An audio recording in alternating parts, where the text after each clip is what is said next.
ఈ ఆగస్టు నెలలో ఒక శ్రేష్టమైనటువంటి పునరుద్ధాన మనందరినీ ఆయా కీడులు ప్రమాదాల్లో నుంచి తప్పించి మరొక శ్రేష్టమైనటువంటి దినాన్ని అనుగ్రహించిన మన పరమ ప్రభువు యేసు ప్రభు వారి పేరిట మీ అందరికీ మరొకసారి హృదయపూర్వకమైనటువంటి శుభాలు తెలియజేస్తున్నాను. మనం వాళ్ళలోకి వెళ్ళడానికి ముందుగా ఒక 2 మాటలు చూసుకొని మనం వాళ్ళలోకి ప్రవేశిద్దాం. మొదటి సమూయేలు గ్రంథం 16వ అధ్యాయం. First Samuel 16, chapter 16. 12వ వచనంలో చదివి మొదటి సమూయేలు రాసిన పత్రికలు ఎక్కువ చెప్పి పత్రికలు వచ్చేసినాయి. మొదటి సమూయేలు గ్రంథం 16వ అధ్యాయం 12వ వచనం చదవండి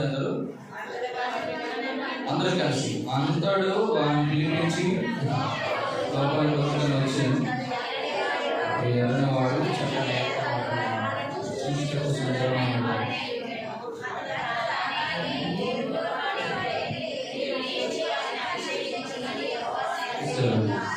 చాలు. అపోస్తలుల కార్యములు 13వ అధ్యాయం. యాక్ట్స్ ఆఫ్ అపోస్టల్స్, అపోస్తలుల కార్యములు 13వ అధ్యాయం 22వ వచనం చదువు. 22 వచనం. తర్వాత అతన్ని తొలగించి దావీదు వారికి రాజుగా ఏర్పరచాడు. మరియు ఆయన విషయకుమారుడైన దావీదును కనుగొని మనుషులు అతని గురించి సాక్షి ఇచ్చారు.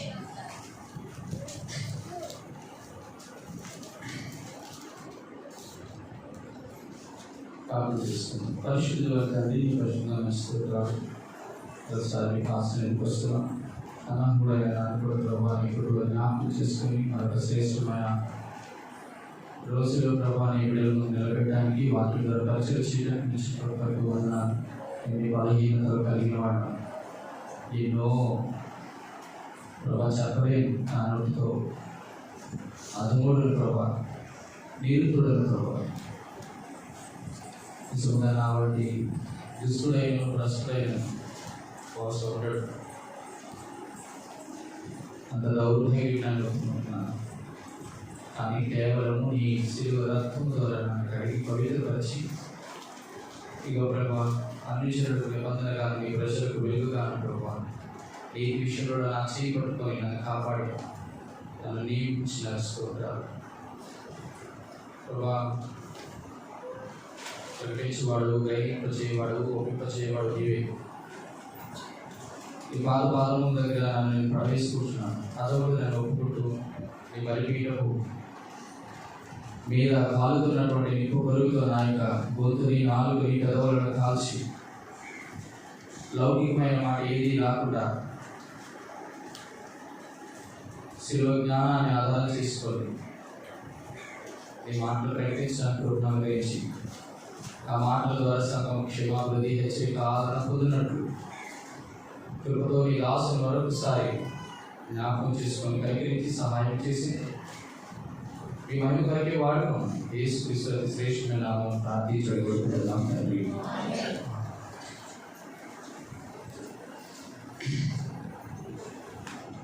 ఈరోజు ఒక ప్రాముఖ్యమైన అంశం ఏంటంటే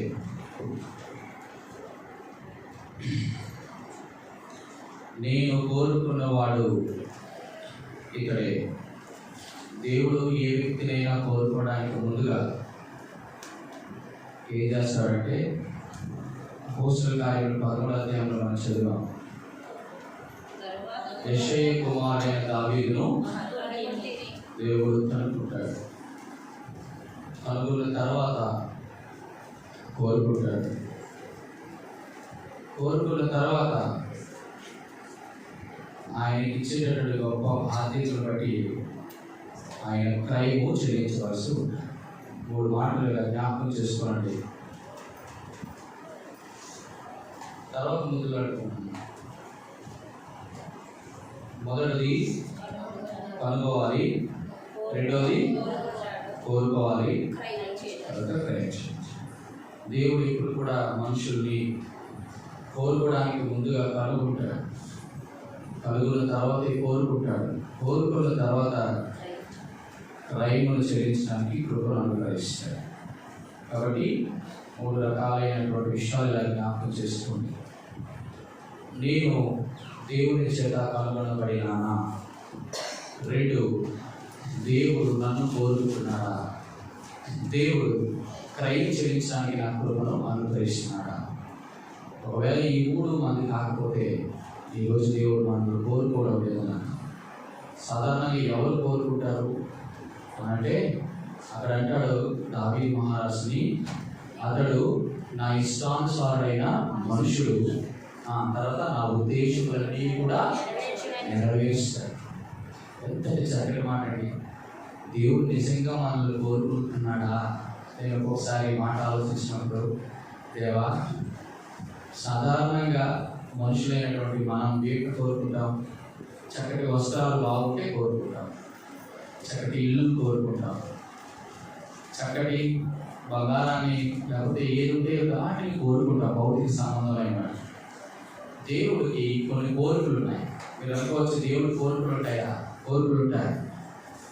ఎటువంటి కోరికలు అంటే భౌతిక సంబంధమైన కోరికలు కాదు, కానీ ఆత్మ సంబంధమైన కోరికలు. ఆ కోరడంలో దేవాదేవుడు మొట్టమొదటి ప్రయారిటీ ఎవరికి ఇచ్చాడంటే మనిషికి ఇచ్చాడు, పర్సన్. ఇలా తెలుసుకోండి. నేను మొట్టమొదటిగా ముందు ఆ వచనాన్ని మీకు జ్ఞాపకం చేస్తాను. దేవుడు ఏమి కోరుకుంటాడో ఆ కోరుకున్న దానిని నేను సమయం హద్దుబాటును బట్టి నేను చెప్పడానికి ప్రయత్నం చేస్తాను. మొట్టమొదటి ఎవరిని కోరుకుంటాడు? నేను కోరుకున్నవాడు ఇతడే. అంటే ఇతడే అంటే ఇట్ స్పీక్స్ అబౌట్ పర్సన్, అంటే ఒక మనిషిని కోరుకుంటాడు. దేవుడు మనుషులను కోరుకుంటాడు, మొదటిది. రెండవది ఎవరిని కోరుకుంటాడు? కీర్తన గ్రంథం 132 అధ్యాయం. కీర్తన గ్రంథం 132 అధ్యాయం 13వ వచనం. దేవుడికి నా కోరికలు. కీర్తన గ్రంథం 132:13. యెహోవా సియోనును ఏర్పరచుకొని ఉన్నాడు, తాను నివాస స్థలముగా తాను కోరుకొని ఉన్నాడు. రెండవది, దేవుడు ఏం కోరుకుంటాడంటే not even persons for also places. రెండవది, ఆయన ఆరాధన స్థలాన్ని కూడా కోరుకుంటాడు. మొదటిది ఏం కోరుకుంటాడంటే అనర్హులను కోరుకుంటాడు. రెండవది ఆరాధన స్థలాన్ని కోరుకుంటాడు. మూడవది చూడండి, యోహాను సువార్త 4:23. యోహాను సువార్త 4:23. యోహాను సువార్త 4:23. అయితే యథార్థంగా ఆరాధించువారు ఆత్మతో సత్యముతో తండ్రిని ఆరాధించున్నారు వచ్చుచున్నది, అది ఇప్పుడునే వచ్చినది. తను ఆరాధించువారు ఎటువారు కావాలని? యథార్థంగా ఉండేవారు కోరుకుంటున్నారు, ఆత్మతో సత్యముతో ఆరాధించు. చాలా మందికి ఆత్మ ఉంటుంది, సత్యం కూడా ఉంటుంది, కానీ యథార్థత ఉండదు. అదేంటంటే యథార్థత లేకుండా ఆత్మ కూడా సత్యం కూడా ఉంటుంది అంటే ఉంటుంది. ఉంటుందా? చాలా మంది అనుకున్నట్టు దావీదు మీదకి ఆత్మ వచ్చి వెళ్ళిపోయినట్టుగా, సంసోను ఆ యొక్క రీతిగా వచ్చి మళ్ళీ వెళ్ళిపోయినట్టుగా, పాత నిబంధనలో పరిశుద్ధాత్మలో వచ్చి వెళ్ళిపోయినట్టుగా ఉండడు. సత్యము స్థిరమే, అనగా దేవుని వాక్యము ఇక్కడ ఉంది. చెప్పండి, ఎక్కడుంది దేవుని వాక్యం? నీ హృదయంలో, నీ నోట, నీ యొద్ద. అది సత్యం, దేవుని వాక్యం. రెండోది ఏంటంటే ఆత్మ, పరిశుద్ధాత్ముడు. ఒక్కసారి అపోస్తలుల కార్యాలు 2వ అధ్యాయంలో వచ్చిన పరిశుద్ధాత్మ ఈ రోజు వరకు కూడా ఎక్కడికి వెళ్ళిపోడు. నీ హృదయంలో ఉంటాడు, నీలోనే ఉంటాడు. కాకపోతే మనం వెళ్ళకపోతే అదుపు పడతాం. ఆయన చెప్పింది ఏమి వినకపోతే ఆయన ఏమిటంటే దొగ్గబడుతూ ఉంటాడు లోపల, అంతేగాని వెళ్ళిపోడు. బాగా గమనించాలి. కాబట్టి ఆత్మ సత్యం ఆరాధించే వరకు ఉంటుంది. కాకపోతే దేవుడు కోరుకోవాల్సిన ఆత్మతో సత్యంతో ఆరాధించడానికి ముందుగా యథార్థత ఉండాలి. అంటే యథార్థత అంటే ఏంటి? లోపలికి బయటలోకి కాదు. ఉదయం ఎలా ఉన్నామో బయట కూడా అలాగే ఉండేవారు దేవుడు కోరుకుంటాడు. కాబట్టి మూడవ మాట యథార్థవంతులని కోరుకుంటాడు, యథార్థంగా. కాబట్టి ఇక్కడ మూడవ మాట జ్ఞాపకం చేసుకుంది ఏంటి? మూడవది ఏంటి? ప్రైజ్, ఆరాధన కోరుకుంటాడు. మొదటిది పీపుల్, రెండవది ప్లేస్, మూడవది ప్రైజ్. దేవుడు ఆరాధన కోరుకుంటాడు. 4 చూస్తామా? కీర్తన గ్రంథం 51:6. ఇవన్నీ దేవుడి కోరికలేంటి? దేవుని యొక్క కోరికలు. కీర్తన గ్రంథం 51:6.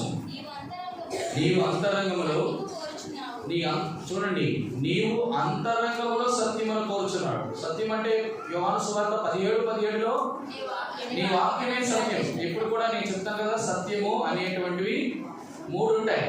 చెప్పాను కదా మీకు ఒకసారి. మొదటిది ఏంటి? సత్యము. యేసు నేనే మార్గమును సత్యమును జీవమును అన్నాడు. మొట్టమొదటిది సత్యము యేసు ప్రభు. రెండోది ఏంటి? వాక్యమే సత్యం. యోహాను సువార్త 17:17 ప్రకారం. మూడోది ఏంటి? ప్రభువే సత్యం. చెప్తాడు ఆత్మయే సత్యం. చూడండి, మొదటి యోహాను రాసినటువంటి పత్రికలో మరొకసారి మీకు జ్ఞాపకం చేస్తున్నాను. నేను వాక్యంలోకి వెళ్ళడానికి ముందుగా 5వ అధ్యాయము 6వ వచనం. నీళ్ల ద్వారా రక్తము ద్వారా వచ్చిన వాడు ఈయనే, అనగా యేసుక్రీస్తే. ఈయన నీళ్లతో మాత్రమే కాక నీళ్లతో రక్తముతో వచ్చాను. ఆత్మ సత్యము కనుక సాక్ష్యమిచ్చువాడు ఆత్మయే. ఈ 3 మీరు గమనించాలి. మొదటిది తండ్రి అయిన దేవుడు సత్యము, ప్రభు అయిన యేసుక్రీస్తు వారి వాక్య రూపంలో సత్యము, పరిశుద్ధాత్మ దేవుడు సత్యము. కాబట్టి త్రియేక సత్యమే. కాబట్టి ఈ సత్యము ఎక్కడ ఉండాలని కోరుకుంటున్నాడు దేవుడు అంటే నీ అంతరంగంలో సత్యము కోరుకుంటున్నాడు. బయటకు కాదు, ఇంటిలో కాదు, మన బ్యాగ్లో కాదు. బ్యాగ్లో ఉండడం సత్యం అంటే వాక్యం అనేది బైబిలే. బైబిల్ బ్యాగ్లో ఉన్నంత ఆ బ్యాగ్లో ఉండాలని కోరుకోడు. అది కాదు, ఇక్కడ ఉండాలి. హృదయంలో వాక్యం ఉండాలి. అది కోరుకుంటాడు దేవుడు. ఏం చెప్పాను మొత్తం? 4. మొదటిది ప్లేస్, క్షమించండి, పర్సన్, ప్లేస్, ప్రైస్. 4వది పెర్సెప్ట్స్ అంటారు. పెర్సెప్ట్స్ అంటే వాక్యం, ఇంగ్లీష్లో అంటారు వర్డ్ ఆఫ్ గాడ్. 4. 5వ చూస్తాం. యోహాను సువార్త 17:24. యోహాను సువార్త 17:24.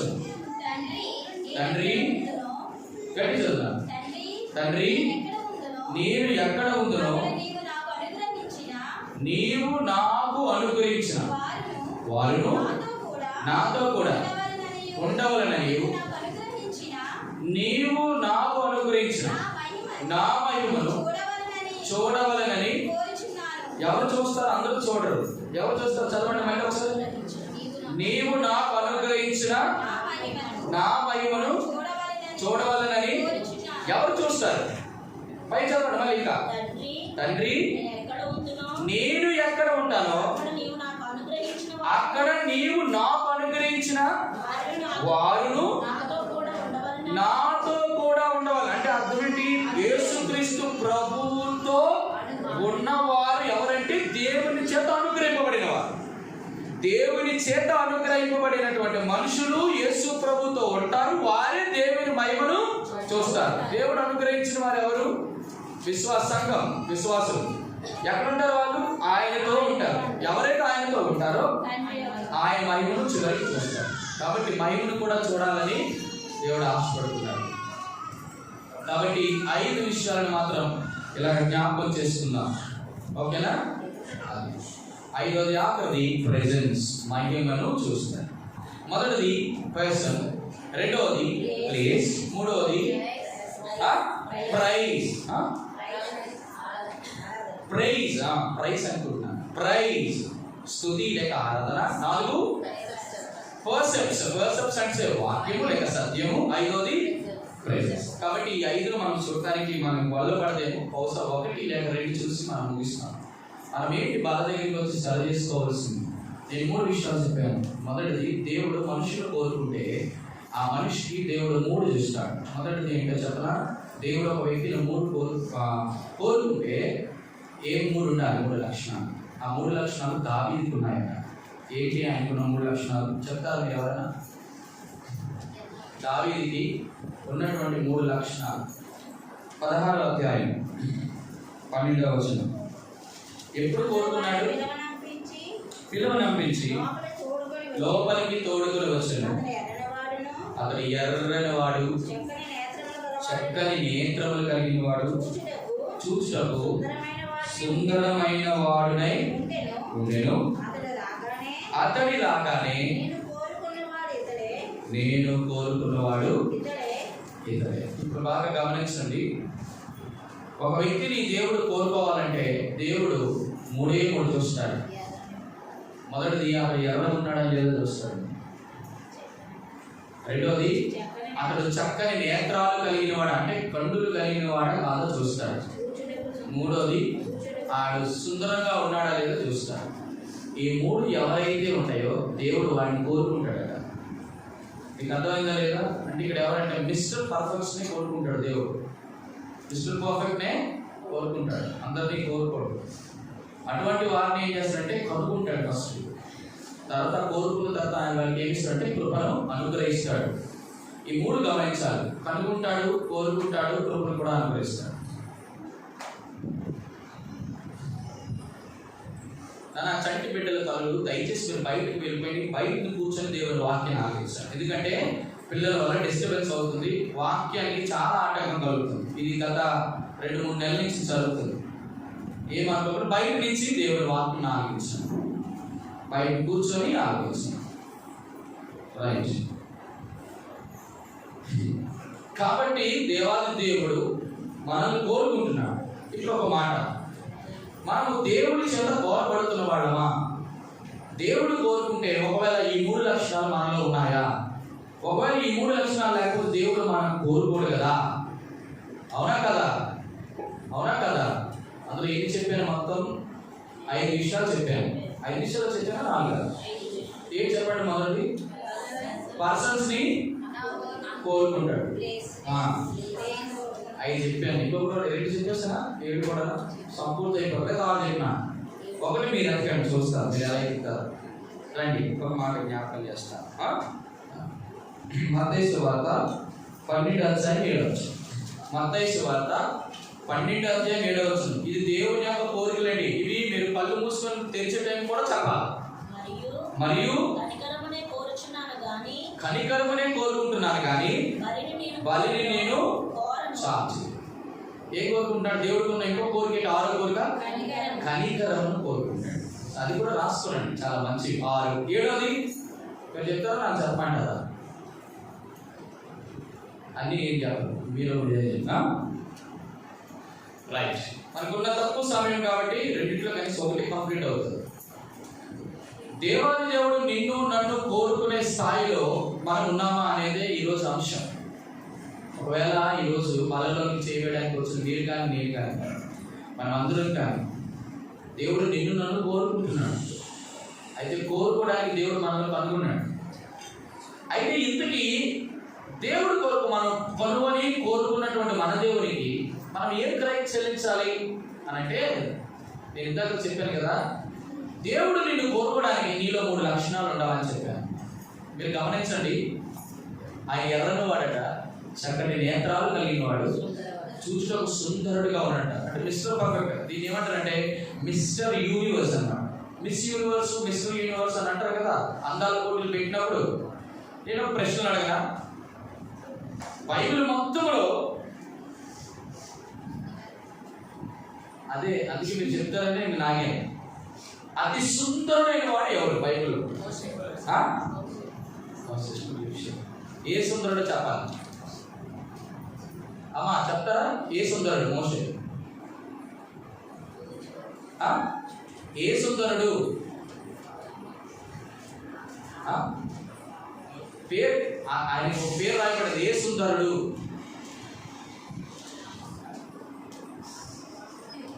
దివ్య సుందరుడు.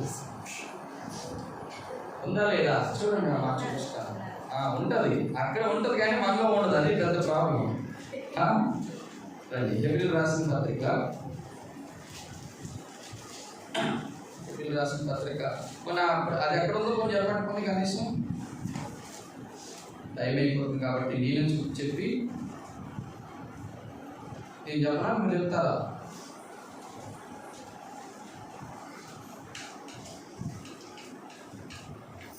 మీరు చెప్తారా, నన్ను చెప్పమంటారా?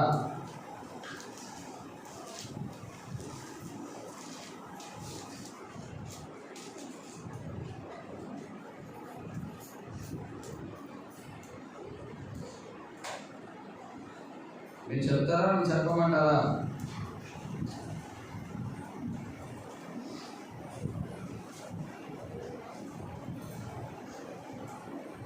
మీరు చెప్పలేరు, ఖచ్చితంగా చెప్పలేరు, నాకు అంత సంగతి తెలుసు. ఆ మాట మీరు నాకు చూపించారు, దివ్య సుందరుడు.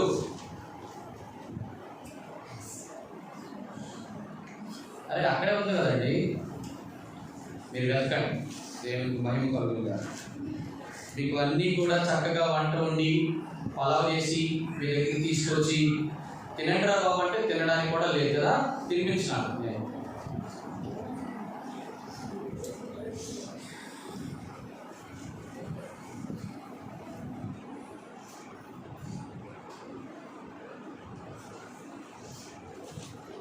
High very bad. అది సంగతి. మీరు అందరూ కూడా మీరు ఎక్కడ చూస్తున్నారా అని అనుకున్నారు. ఏంటి మీ యొక్క డిజైన్ చూస్తున్నారు? నేను ఏప్రిల్ చెప్తే ఏప్రిల్ అక్కడే చూస్తారు. అక్కడ సుందరుడు సుందరుడు అని ఉంటుంది, కానీ అప్పుడు దివ్య సుందరుడు అని మాట ఉండదు అక్కడ.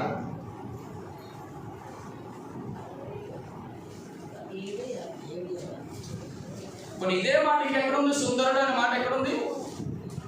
మోషే గురించి ఎక్కడ ఉంది సుందరుడు అనే మాట? ఏప్రిల్లో ఉంది. ఇంకెక్కడ ఉంది చెప్పండి? నిర్గమకాండంలో. సరే, నా వైపు చూసి ఇంకా వాక్యం వినండి. దేవాది దేవుడికి 3 ప్రాముఖ్యమైన లక్షణాలు చాలా ప్రాముఖ్యం. దేవుడు మనల్ని కోరుకోవాలంటే, దేవుడు కోరుకోవాల్సినటువంటి 3 లక్షణాలు మనలో ఉన్నాయో చూద్దాం. ఇప్పుడు నేను గమనిస్తూ చెప్పండి, ఒకవేళ దేవుడు చక్కటి నేత్రాలు చూస్తాననుకుంటే, ఒకవేళ నీ ఎర్రదనాన్ని చూస్తానంటే, దేవుడు నీ యొక్క సౌందర్యాన్ని చూడాలనుకుంటే, మీరు ఎప్పుడైనా గమనించారా? దేవుడు నరుని వేషమును చూడడు అని ఉంది కదా. మరి ఇక్కడ దేవుడు చూస్తున్నాడా లేదా? ఇంకొక మాట మీకు బలపరచడానికి ఇంకో మాట చెప్తాను. 1 సమూయేలు గ్రంథం 16వ అధ్యాయం 7వ వచనం చదివాడు. అయితే యెహోవా సమూయేలుకు ఇలాగ సెలవిచ్చెను, అతని రూపమును అతని ఎత్తును లక్ష్యపెట్టు. చూడండి, అక్కడ దేవుడు రూపాన్ని కూడా, ఆయన హైట్ని కూడా దేవుడు లక్ష్య పెట్టకము, మనుషులు లక్ష్య పెట్టి వాటిని యెహోవా. ఇప్పుడు చెప్పండి ఒక మాట, మనుషులు లక్ష్య పెట్టేవి ఏంటి? చూడండి పైన, యెహోవా సమూయేలుకు ఇలాగ సెలవిచ్చెను, అతని రూపమును అతని ఎత్తును లక్ష్య పెట్టకము, మనుషులు లక్ష్య పెట్టి వాటిని యెహోవా లక్ష్య పెట్టాడు. నేను అతని త్రోసి వేసి ఉన్నాను, మనుషులు పై రూపమును కానీ యెహోవా. ఇప్పుడు మీరు చెప్పాలి, మనుషులు ఏం లక్ష్య పెడతారు? రూపము, ఎత్తు, ఇంకొకటి మనుషులు పై రూపమును 3 లక్ష్య పెడతారు దేవుడు. క్షమించండి, మనుషులు చెప్పండి ఏంటండి? సరే చెప్పాలి, నీ పై రూపాన్ని లక్ష్య పెడతారు. లక్ష్య పెట్టమంటే ఇష్టపడతారు అన్నమాట. ఎంత బాగున్నాడో అని, ఎంత బాగుంది అని. రెండోది ఏం చేస్తారు? హైట్ ఉన్నారనుకోవచ్చు కొంతమంది. చూడండి, అబ్బాయి కానీ అమ్మాయి కానీ, 6 అడుగులు అందగాడంట, అవునా కదా, ఇష్టపడతారు సాధారణంగా. మూడోది ఏంటి? పై రూపం. అంటే పై రూపమును, ఎత్తుని, రూపమును. ఇవి మనుషులు లక్ష్య పెట్టేవి. కానీ విచిత్రం ఏంటో కదా, ఏవైతే మనుషులు లక్ష్య పెడతారో యెహోవా వారిని లక్ష్య పెట్టాడు. నాకు తెలిసి ఇజ్రాయెల్లో లోపం లేని సౌందర్యం కలిగిన ఒకే ఒక వ్యక్తి ఎవరు చెప్పండి? లోపము లేని సౌందర్యవంతుడట. ఎవరు చెప్పండి? బహు ఎంతరి, బహు బాలాఢ్యుడు అని చెప్పండి రా. సౌలే ఎందుకంత మంచు పర్వత ప్రాంతాల్లో బిగిసిపోయినట్టు చెప్తారు. సౌలు లాంటి వాడు, కానీ దేవుని యొక్క కృప సౌలుకుందా? సౌలు లాంటి వాడిని కోరుకున్నాడా? సౌలు లాంటి వాడిని పక్కకు చూసి. కాబట్టి మనుషులు పై రూపాన్ని, హైట్ని, హెయిర్ స్టైల్ని, చెప్పండి, మంచి డ్రెస్అప్ని, మంచి టక్కని, మంచి షూస్, మంచి కార్టూన్స్, మంచి ఫ్యాషనబుల్గా ఉన్న వాళ్ళని దేవుడు ఎట్టి పరిస్థితుల్లో లక్ష్య పెట్టాడు అని చెప్పను. దాని అర్థం ఏంటంటే ఉండకూడదని కాదు, దేవుడు ఇచ్చింది ఉండకూడదని కాదు. కానీ మనుషులు ఏదైతే లక్ష్య పెడతారో దేవుడు అది లక్ష్యం పెట్టాడు. ఫస్ట్ దేవుడు వాటి విషయంలో సృష్టి పెట్టుకోడు. నువ్వు అందుకున్నావా, అందును బట్టి నేను కోరుకున్నా అనలా దావీదు. నీవు చాలా ఎత్తుగా ఉన్నావు దావీదు, అందుకే నేను కోరుకున్నా అనలా. అబ్బా నీకు ఎంత మంచి హెయిర్ స్టైల్ ఉంది, ఇటువంటి హెయిర్ స్టైల్ విశాఖపట్నంలో ఎవరికీ లేదు, అందుకే నేను కోరుకున్నాను అని అంటారు. ఈ ప్రపంచంలో నాకు తెలిసి అనిల్ అంబానీ, ముఖేష్ అంబానీ లాంటి 200-300 కోట్ల రూపాయలు పెట్టుకొని అది చేసిన డ్రెస్ వేసుకున్నామని దేవుడు నిన్ను నన్ను కోరుకోలేదు. దేవుడు కోరుకునేటువంటి 3 లక్షణాలు అంటే నువ్వు ఎర్రగా ఉన్నావా లేదా, తమ్ముడా రెడ్గా ఉన్నావని కోరుకుంటాడు దేవుడు. రెండోది మంచి నేత్రాలు కలిగిన వాడిని కోరుకుంటాడు. చెప్పండి, సుందరుడిగా ఉంటే కోరుకుంటాడు. ఒకవేళ ఈ 3 లక్షణాలు మనకు లేకపోతే దేవుడు మనల్ని కోరుకుంటాడు. శూలమతి అంటారు, నేను నల్లని దాన్ని నేను నన్ను చిన్న చూపు. నా గొప్ప విచిత్రమైన మాట ఏంటంటే ఈమె చెప్పడం నేను నల్లని దాన్ని, నేను ఎండ తగిలిన దాన్ని అయినను నేను ఏమంటది, ఏమన్నది మీకు వాక్యం సరిగ్గా కూడా బయాట్ కూడా చేయడం రాలా. పరమగీత గ్రంథం సౌందర్యవంతురాలుని అంటారు. పరమగీత గ్రంథం 1:5 యెరూషలేము కుమార్తెలారా, నేను నల్లనిదాన్ని సౌందర్యవంతురాలను, కేదారు వారి గుడారము వలెను, సొలొమోను నగర తెరల వలెను నేను సౌందర్యవంతురాలు. మీరు గమనించడం లేదో, ద వరల్డ్ లో నెంబర్ 1 టాప్ పొజిషన్ లో ఉన్నటువంటి ఒకే ఒక కలర్ బ్లాక్ ఆఫ్టర్ వైట్. మీకు తెలుసో లేదో, మీరు ప్రపంచంలోని చాలా మంది కోటీశ్వరులు, శ్రీమంతులు మొట్టమొదటిగా దేనికైనా ఎక్కడికి వెళ్ళినా వెళ్ళినప్పుడు వేసుకునే the best and perfect dress ఏదంటే బ్లాకే. మీకు తెలుసో లేదో, బ్లాక్ లో ఉన్న సౌందర్యం దేనిలో కనబడదు. మామూలు భౌతికమైన వాటి గురించి చెప్తున్నాను, మీరు కావాలంటే ట్రై చేయండి. దాని అర్థం ఏంటంటే కేదారు వారి గుడారాలు అంటే ఇస్లాం, ముస్లిమ్స్ వారి గుడారాలు ఎడారి ప్రాంతం అరేబియా దేశంలో గుడారాలు వేసుకుంటే వారి తెరలు అవతల యువతల కనబడుకున్నట్లు ఒక తివాచీలు లాంటి, దాన్ని ఏమంటారు, అడ్డు తెరలు లాంటివి బ్లాక్ తో చిన్న దాని మెరుపులతో ఉన్నటువంటి దాన్ని ఏమంటారు తెరలు వేసుకుంటారు. అది పైకి నుంచి చూసేవాళ్ళకి ఎలా ఉంటుంది అంటే అబ్బా ఎంత సౌందర్యం ఎక్కడ ఉండదేమనిపిస్తుంది. కేదారి వారి గుడారము వలెను, సొలొమోను ప్రపంచంలో నాకు తెలిసి జ్ఞాని అయినటువంటి వాడు సొలొమోను. ఆ సొలొమోనే కోరుకున్నాడు ఏదో బ్లాక్. మీరు ఆయన నగర తెరలు ఏమి చూసినా కూడా బ్లాక్ తో అలంకరిస్తాడు, అంత అద్భుతం. కానీ విచిత్రం ఏంటి ఇక్కడ అంటున్నాడు, నేను వాటితో పోలికలుగా నేను సౌందర్యం. నల్లది మనకి ఎప్పుడైనా సౌందర్యం కనబడుతుందో చెప్పండి.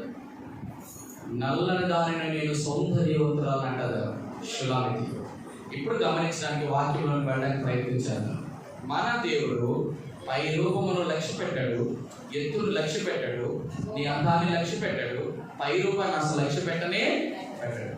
కానీ దేవుడికి కావాల్సింది ఏంటంటే ఎర్రని రంగు, చక్కటి నేత్రాలు, సుందరంగా ఉండడం. సుందరం అనేది ఏ సుందరం అంటే మీరు బాగా గమనిస్తారో లేదో, బైబిల్లో ఒకరికి ఈ మాట రాయబడింది, లోపము లేని సౌందర్యం కలిగిన వారు ఎవరు? ఈ రోజంతా ప్రశ్నల వర్షమే. దానియేలు గ్రంథం 1వ అధ్యాయం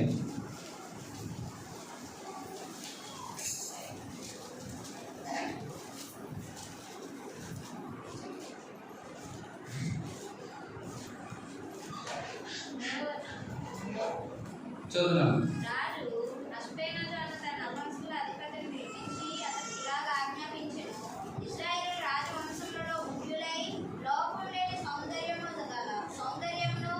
విచిత్రం ఏంటంటే ఆ మాట గమనించే, లోపము లేని అంటే సౌందర్యం కూడా ఏముంటాయి, లోపాలు ఉంటాయట. అటువంటి లోపము లేని సౌందర్యం ఇప్పుడు యేసుక్రీస్తు ప్రభువారి దావీదులో కొనుగోన్నది ఏంటి అంటే లోపము లేని సౌందర్యాన్ని కనుగొన్నాడు. లోపము లేని సౌందర్యం అంటే ఈ 3 లక్షణాలు ఎవరికైతే ఉంటుందో వారికి లోపము లేని సౌందర్యం ఉంటుంది, వారిని దేవుడు కోరుకుంటాడు. మొదటిది ఏంటి, అతడు ఎర్రని వాడు. ఏం జ్ఞాపకం చేస్తుంది? రంగుని జ్ఞాపకం చేస్తుంది. ఇది చాలా ఎక్కువ ఆలోచిస్తారు కాబట్టి ఎరుపు అంటే ఏంటమ్మా, రంగే కదా, రైట్. రెండోది ఏంటంటే చక్కటి నేత్రాలు. అంటే ఏం చెప్పండి? చక్కటి నేత్రాలు అంటే ఏంటి? ఇది చాలా చక్కగా ఉందంటే అర్థం. మొదటిది రంగు, రెండు మూడవది రంగు, రుచి, సువాసన. మొదటిది ఏంటి? రంగును చూసినాడు. రెండోది నేత్రాలు చూడటం అంటే ఏం చూసినాడు? ఇక్కడ చక్కటి నేత్రాలు ఏం జ్ఞాపకం చేస్తానంటే రూపాన్ని జ్ఞాపకం చేస్తాను. మొదటిది రంగు, రెండోది రూపం. నీ కళ్ళు బాగోలేవు, ఎదురా రూపము, లొట్టపోయిన కళ్ళు. మీరు కావాలంటే నైట్ కూడా చేసినప్పుడు నా వాటని చూడండి ఎట్లుంటారు. కళ్ళుకి లోపలికి చక్క పడుకుని రండి, ఎంత అందంగా ఉంటారు చక్కగా. మూడోది రూపాన్ని కూడా చూస్తారు. రెండోది రూపాన్ని లక్ష్య పెడతారు. పై రూపమో కాదు, ఏ రూపమో నేను చెప్తాను. మూడోది సుందర్ అంటే రంగు చూస్తాడు, రూపాన్ని చూస్తాడు. ఇంకా అరే ప్రాస తప్పిపోకూడదని చెప్పాను కదా. ఇప్పుడు ఎత్తుకోవాలి అన్నా ఏంటన్నా, ఇప్పుడు ఎక్కడ రా అక్షరాలు ఏమో తెలిగితే బాగుండు, రాష్ట్ర జీవితం. ఇంకా ఇంకా బైబిల్లో ఒక అద్భుతమైన మాట రమ్యమైన మాట ఎక్కడ విన్నారు మీరు? ఎక్కడ విన్నారు? ఎక్కడ తల్లి? అది ఆదికాండం. దేన్ని చూశాడు? ఈ మూడో పండ్లు ఉన్నాయో చెప్పండి. మొదటిది ఆదాము అవ్వ ఏదైనా తోటలో ఉన్నప్పుడు ఆ పండుని చూడగా ఆ పండు ఏ రంగులో ఉంది? ఆకర్షించేది కదా రంగు. రెండు దాని రూపం ఎలా ఉంది? సూపర్గా ఉంది. మూడోది ఏంటంటే లోపం ఉండకూడదు. మళ్ళీ కొన్ని యాపిల్ పళ్ళు ఉన్నాయి, కొన్ని సొట్టపోయేవి, కొన్ని పక్కకు దిగిపోయినాయి. కానీ కొన్ని యాపిల్ పళ్ళు చూడండి చాలా అద్భుతంగా గుండ్రంగా చక్కగా ఉంటుంది, అవునా కదా? కాబట్టి దేవుడికి ఈ మూడు ఇంపార్టెంట్. మొదటిది ఏంటి? నేను నెమ్మదిగా ఎందుకు చెప్తున్నానంటే ఇది చాలా బేసికల్ ఆలోచన మనం కలిగి ఉంటే దేవుడు మనం కోరుకున్నాడా లేదా తెలుసుకోవాలి. మొదటిది రంగు, రెండోది రూపము, మూడోది రమ్యత. ఈ మూడు కూడా, ఈ మూడు ఎవరికైతే ఉంటుందో ఖచ్చితంగా దేవుడు వారిని కోరుకుంటాడు. మొదటిది రంగు ఏ జ్ఞాపకం చేస్తుంది? ఏ రంగు అన్నాడు? ఇది ఎరుపు రంగు కాదు. రండి, మొదటిది ఎరుపు ఏ జ్ఞాపకం చేస్తుందో యెషయా గ్రంథం 1వ అధ్యాయం 18. యెషయా గ్రంథం 1వ అధ్యాయం 18. యెహోవా ఈ మాట సెలవిచ్చినాడు, రండి మన వివాదము తీర్చుకుందాం. మీ పాపములు అదిగో పాపము వలె, మీ పాపములు రక్తము వలె ఎర్రవైనను, అవి హిమము వలె తెల్లబడును. కెంపు వలె ఎర్రవైనను, అవి గొర్రె బొచ్చు వలె తెల్లవి. ఇప్పుడు ఏంటి దేవుని యొక్క కోరిక? ఏ జ్ఞాపకం చేస్తుంది ఎర్రని వాడు అంటే? దాని అర్థం ఏంటి అంటే మొట్టమొదటిగా దేవుడు జ్ఞాపకం చేసే ప్రాముఖ్యత అంటారు, నువ్వు ఎర్రని వాడువా కావా. ఎరుపు ఏం జ్ఞాపకం చేస్తుందంటే మొట్టమొదటిగా నీ పాపములు రక్తం వల్ల ఎర్రగా ఉంటే, బాగా గమనించండి, ఎర్రగా ఉంటే దేవుడు ఏం చేస్తానంటున్నాడు? తెలుపుగా చేస్తానంటున్నాడు. ఆ మాట గమనించండి. ఎలా చేస్తానంటున్నాడు? దానిని హిమము వలె తెల్లగా అంటే మొట్టమొదటి దేవుడు నీ పరిశుద్ధ జీవితాన్ని చూస్తాడు. ఎర్రగా ఉండడం అంటే అర్థం ఏంటంటే మీరు గమనించండి, మన ఎరుపు లాంటి ఈ రక్తాన్ని, పాపాల్ని దేవుడు తన రక్తము చేత కడిగినాడు. కాబట్టి ఇప్పుడు ఏమైనా మనం అందరం అంటే ఆయన వస్త్రాలు ఇప్పుడు ఏమంటే దగదగ మరియు హిమముగా మార్చినాడు. వస్త్రములు అంటే ప్రవర్తనకి గుర్తని చెప్పాను. కాబట్టి మొట్టమొదటిగా దేవుడు నిన్ను నన్ను కోరుకోవాలంటే మన పరిశుద్ధ జీవితాన్ని కడుగుంటాడు. రెండు, చక్కటి నేత్రాలను చెప్పాలి. చక్కటి నేత్రాలు కలిగినవాడు. ఎందుకు దావీదుకి చక్కటి నేత్రాలు? మీరు గమనించండి, కాపరులు, గొర్రెలు కాపరులు కాచేవారికి చాలా సున్నితమైన చూపు దృష్టి ఉండాలి. ఎందుకు చెప్పండి? ఎందుకు చక్కటి నేత్రాలు ఉండాలి గొర్రెలు కాపరులకు? చెప్పండి చెప్పండి. ఏ వైపు నుంచి మృగం వచ్చి ఆ గొర్రె పిల్లల్ని పట్టుకు వెళ్ళిపోతుందో తెలియదు, ఏ దిశ నుంచి వస్తుందో తెలియదు, సాతానుగాడు ఏ విధానం నుంచి వస్తాడో తెలియదు. అలా వచ్చినటువంటి వారిని ఏం చేయాలా? గొర్రెలు కాపరి వచ్చి తన చేతిలో ఉన్న దుడ్డు కర్రను పట్టుకొని, ఎడమ చేతిలో ఉన్న కత్తిని పట్టుకొని ఏం చేయాలి? దాన్ని చంపాలి. అంటే ఎటువంటి దృష్టి కలిగి ఉండాలా కాపరి? చక్కటి నేత్రాలు కలిగి ఉండాలి. ఇది ఏం జ్ఞాపకం చేస్తుంది? మొదటిది పరిశుద్ధత అయితే చక్కటి, చాలా జాగ్రత్తగా గమనించండి. ఈ చక్కటి నేత్రాలు దేవుడు ఏం జ్ఞాపకం చేస్తున్నాడు? చక్కటి నేత్రాలు ఏం జ్ఞాపకం చేస్తుంది? రైట్, మీ చక్కటి నేత్రాలు అంటే నేను చెప్తా. యోగ గ్రంథం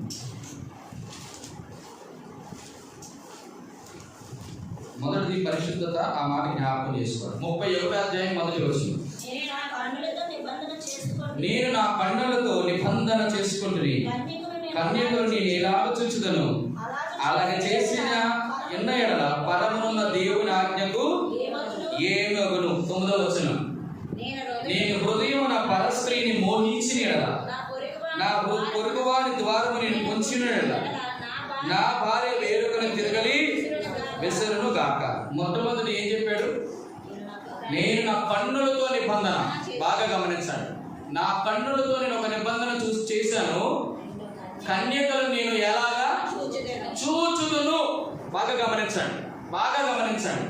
దాని అర్థం ఏంటి అంటే, చక్కటి నేత్రాలు కలిగిన వారు ఎవరు అంటే నిబంధన చేసుకున్నటువంటి వారు, లేకపోతే కన్నులతో ప్రమాణం చేసుకున్నటువంటి వారు. దేవుడు చక్కటి నేత్రాలు కలిగిన వాడని దావీదుని ఎందుకు అన్నాడంటే, మొదటిది తన పరిశుద్ధతను చూశాడు, రెండోది తన నిబంధన ప్రతిష్ఠతను చూశాడు, ప్రమాణాన్ని. బాగా గమనించాలి. రెండోది ఏం చూశాడు? దేవుడు నీ ప్రతిష్ఠతను చూస్తాడు. మనం చాలాసార్లు కన్నులతో ఏం చేస్తామంటే ప్రతిష్ఠత చేసుకుంటాం. క్షమించండి, కన్నులతో కాదు, మన హృదయంతో, కన్నులతో, నోటితో, చెవులతో, చేతులతో, నడకతో అన్నిటితో ప్రమాణం చేసుకుంటాం, లేదా ప్రతిష్ఠ చేసుకుంటాం. మరి ఈ సంవత్సరం నుంచి మరి నేను ఇంకేమి చూడను అని. ఏం చూడము? మనం దేవుడు ఏది చూడొద్దు అన్నాడో అవన్నీ చూస్తాం. మనం ఏది చూడకూడదు అనుకున్నామో చెప్పాలి. ఏది చూడకూడదు అనుకున్నామో అది చూస్తాం, ఏది చూడాలని అన్నాడో అది చూడడం. అది మనకున్న ప్రాణం. నేను అంటాను, దేవుడు వాక్యం సెలవిస్తున్న ప్రాముఖ్యమైన మాట ఏంటంటే, దేవుడు నీ పరిశుద్ధమైన జీవితాన్ని కాదు, నీ ప్రతిష్ఠిత జీవితాన్ని కూడా చూస్తాడు. ఇది చక్కటి నేత్రాలు కలిగి ఉండడం. ఎందుకో తెలుసా?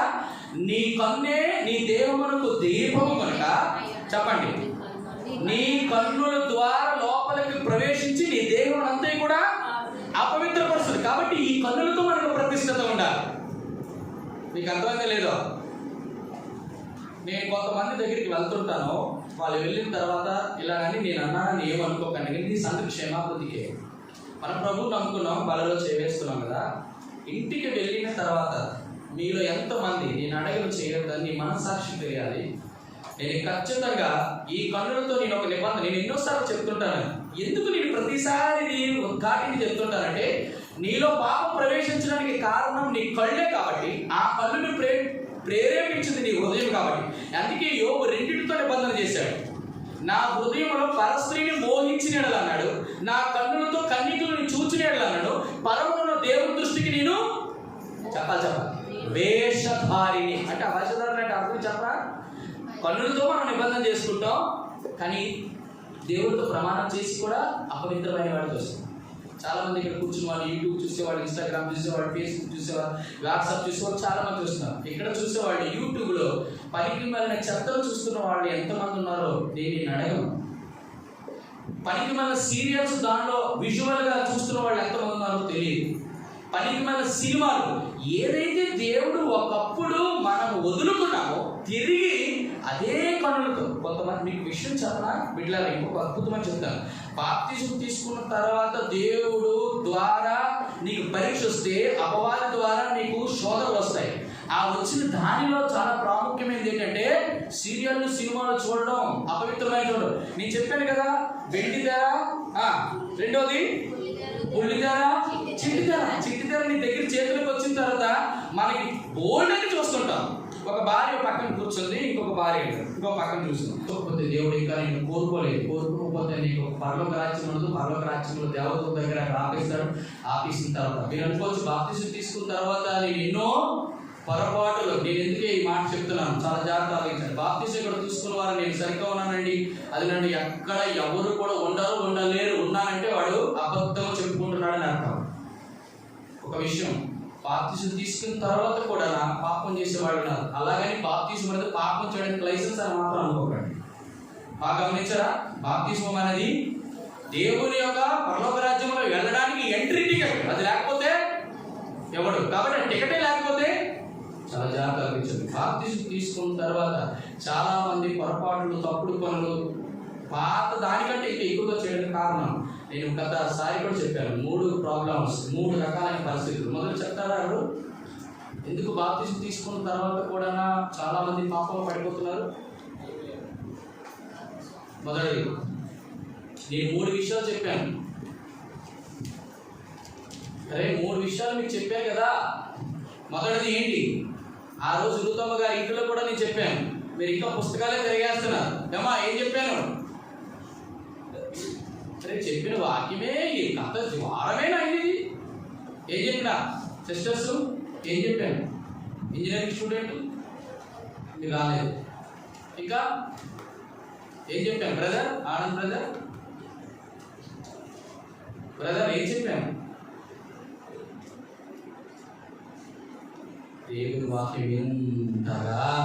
జల ప్రవాహం అనేది, నది ప్రవాహం అనేది ఇంత వాక్యాన్ని మీకు చెప్పినా కూడా ఒక్కటి కూడా మీరు చెప్పకపోతే, దేవుడు నీ పరిశుద్ధతను కోరుకుంటాడు, నీ ప్రతిష్ఠతను కోరుకుంటాడు, నీ యొక్క సౌందర్యం అంటే ఏం చెప్పాను? పడుగుదల. చెప్పండి ఏమైంది? ఎందుకు బాప్తిసం తీసుకున్న తర్వాత చాలా మంది ఎందుకు పాపములను ఉండిపోగలుగుతున్నారు, పాపం చేస్తున్నారు? నేను ఒక మాట చెప్తాను. బురదలో పందికి గొర్రె పిల్లకి ఉన్న డిఫరెన్స్ ఎన్నోసార్లు చెప్పాను. పంది, కడగబడిన పంది మళ్ళీ బురదలోకి అందులో ఉండడానికి ప్రయత్నం చేస్తారు, కానీ బాప్తిసం తీసుకున్నటువంటి వారు అందులో ఉండడానికి చేయరు. ఏంటో తెలుసా? ఏమంటారు? అయ్యో నేను బాప్తిసం తీసుకున్నాను, నేను దేవుని బిడ్డని, దేవుని రక్తంలో కడగబడ్డాను, నేను మళ్ళీ కూడా ఈ బురదలో పడితే పట్టాలి కానీ అందులో నుంచి బయటికి రావాలని ఆలోచిస్తారు. ఎవరు ఇలా ఆలోచించేవారు? 3 రకాలని చెప్పాను. అరే 3 చెప్పండి. ఏం చెప్పాను?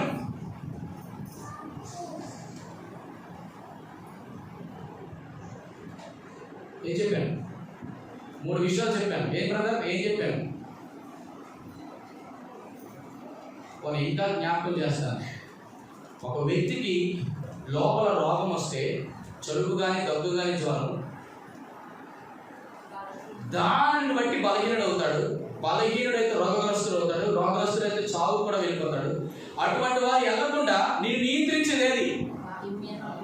Immunity power. అంటే అర్థం ఏంటి? వ్యాధి రోగ నిరోధక శక్తి. అది దేని బట్టి వస్తుంది? మొదటి ఏం చెప్పాను? చక్కటి పోషక, అమ్మ తల్లి బ్రతికించాను. మొదటిది చక్కటి పోషకాహారం ఉండాలి. 2 మొదటిది పోషకాహారం. 3 అది 3. మూడోది చక్కటి భోజనము, పోషకాహార పదార్థాలు తీసుకొని వ్యాయామం చేయాలి. ఏది నేను చెప్పాను కదా ఎప్పుడు కూడా. రెండోది దేవుని పని చేయాలి. అంటే ధ్యానం. మీరు బాగా నచ్చిన మంచి ఆహార పదార్థాలు చెల్లి మీరు తిన్నారనుకోండి, తినేసి అని మనం కూర్చొని తిన్నామనుకో, కూర్చొని తిన్న తర్వాత ఎక్కడికి పని చేయలేదనుకో ఏమవుతుంది చెప్పాలి? అరగదు కాదు. నేను నిజమే, తిన్నగా పెరగవలసిన వాడు అడ్డగా పెరుగుతాడు. అవునా కదా? ఇది మంచిది కాదు, అనారోగ్య పరిస్థితులకు వస్తాం. మూడోది ఏంటి? పరిసరాలు. నేను మంచి వ్యాయామం చేస్తున్నాను, మంచి పోషకాహారం తింటున్నాను అని చెప్పేసి పుల్లు కాలువలను ఇష్టానుసరమైన చోట్ల తింటూ త్రాగుతూ వ్యసనాలకు బానిస అయిపోతే ఆ పరిసరాలు ఎలాంటి చేస్తాయి? లాస్ట్కి మనిషిని అందరూ కూడా అనారోగ్యం గుర్తిసి చావు తీస్తుంది. అంటే దాని అర్థం ఏంటంటే, ఒక వ్యక్తి బాప్తిసం తీసుకున్న తర్వాత పాపం చేయకుండా నియంత్రించుకొని దేవుడి కొరకు నిలబడాలంటే, ఆ పాపంలో ఉండకుండా గొర్రె పిల్ల వల్ల బయటికి రావాలంటే, మొదటిది ఉండవలసిన తన జీవితంలో చక్కటి పోషకాహారం. ఆహారం ఎక్కడ దొరుకుతుందంటే వంటశాలలోనే దొరుకుతుంది, విందుశాలలో దొరుకుతుంది. ఏదా విందుశాల? దేవుని యొక్క సంఘం. అక్కడ సేవకుడు వడ్డిస్తుంటాడు, చక్కగా దేవుని వాక్యం తినాలి. అన్ని పదార్థాలు కాదు, ఏ పదార్థాలు? పోషక పదార్థాలు. అది దేవుని వాక్యం. రెండోది ఏంటి? చక్కటి పని చేయాలా దేవుని కొరకు. ఇంట్లో దేవుని మందిరంలో పని చేయాలా. నీకు ఏది వచ్చినా ఆ పని చేయాలా. వాక్యం చెప్పడమే ఒక పని కాదు. చేపలు వేయడం, మందిరాల్లో ఓడ్చడం, మందిరం కడగడం, వాయిద్యాలు వాయించడం, మైక్ సెట్స్ చేయడం, అది ప్రతిదీ దేవుడి పని. మూడోది ఏంటి? మందిరంలో ఎక్కడుండాలా? ఇష్టానుసారమైన ప్రదేశంలో వెళ్ళడం కాదు. సహవాసం అయితే మిగతా కోటాలు కూడా ఏంటంటే అవ్వాలి, దేవుని కొరకు ప్రతిష్ఠించుకోవాలి. ఎవరైతే అలా ఉంటారో ఖచ్చితంగా అండి బాప్తిజం తీసుకున్న తర్వాత వారి పాపము చేయకున్నట్లు ఈ మూడు మనల్ని నియంత్రిస్తాయి. ఈరోజు నేను ప్రయత్నిస్తున్న నా జీవితంలో కానీ మీ జీవితంలో అందరికీ కొరతలు ఉన్నాయి. కానీ కొరతలు లేకుండా బ్రతకడం కొరకే మనం చూస్తున్నాం. కాబట్టి మన జీవితంలో మంచి శ్రేష్టమైన వాక్యాన్ని, శ్రేష్టమైనటువంటి పనిని, శ్రేష్టమైనటువంటి పరిసరాల్ని మనం కలిగి ఉండాలి. ఆ శ్రేష్టమైనటువంటి పరిసరాలే చెప్పండి దేవుని సంఘం. ఆ శ్రేష్టమైనటువంటి వాక్యమే దేవుని మాటలు బోధించే సేవకుడు. శ్రేష్టమైనటువంటి వ్యాయామం అంటే దేవుని యొక్క సువార్త చేయడం. కాబట్టి ఇటువంటి పరిస్థితుల్లో ఉంటే అందుకే నేను ఎందుకు సుందరుడు అనేటువంటి మాట ఎందుకంటే దేవుడు ఎప్పుడైనా ఒక వ్యక్తిని సుందరుడు అంటే మొట్టమొదటిగా ఏం చూస్తాడు చెప్పాలి? తల మొదలుకొని పాదాల వరకు ఏది చూస్తాడు? పని గురించి మాట్లాడినప్పుడు ఏం చూస్తాడు? Very good.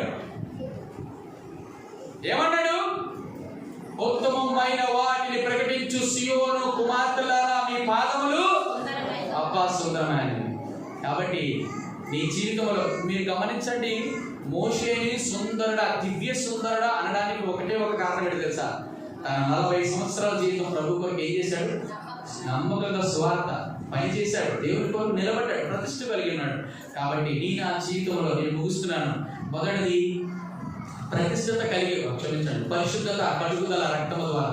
రెండోది ఏంటి? చక్కటి నేత్రాలు, కన్నులతో ప్రతిష్ఠించుకోవాలి యోగులాగా. మూడోది ఏంటంటే దివ్యమైన సుందరుడు అనగా పరిచర్యని జ్ఞాపకం చేస్తాడు. కాబట్టి ఈరోజు నీ నా జీవితంలో దేవుడు ఎటువంటి వారిని కోరుకుంటాడంటే పరిశుద్ధత కలిగిన వాడిగా, రెండు ప్రతిష్ఠత కలిగిన వాడిగా, మూడు పరిచర్య చేసేవాడు. ఇటువంటి ముగ్గురిని దేవుడు కోరుకుంటాడు. అట్టి రీతిగా దేవుడు ఈ వాక్యం దీవించి దేవుడు కోరుకునే విధంలో మన జీవితం మనం బ్రతుకు ఉన్నట్లుగా దేవుడు కృపను అనుగ్రహించునుగా. ఈ చెప్పబడినటువంటి ప్రత్యేకమైన సందేశంలో ఉన్నటువంటి 1/2 గంట కథ నేను ఎందుకు ఎలాబరేట్ చేసి చెప్పానంటే, విస్తరించి చెప్పానంటే, ఇంకా నీ నా జీవితంలో భర్తలారా మీ భార్యలను చెప్పండి, బాప్తిజం తీసుకోకపోతే భార్యలారా మీ భర్తలకు చెప్పండి, బాప్తిజం తీసుకోకుండా నీ లోకంలో ఎన్ని సంవత్సరాలు బ్రతికి దేవుడి మందిరికి వచ్చి ఎన్ని కొడుకులు, ఎన్ని కృతజ్ఞత కొడుకులు, ఎంత సువార్త చేసినా దేవుడు రేపు నీవు నేను అంటాను ఎప్పుడు కూడా బాప్తిజం అండి టైం ఇప్పుడే చెప్పండి, టైం టైం టైం పొడిగించిందా? పొడిగించిన తర్వాత ఏమైంది?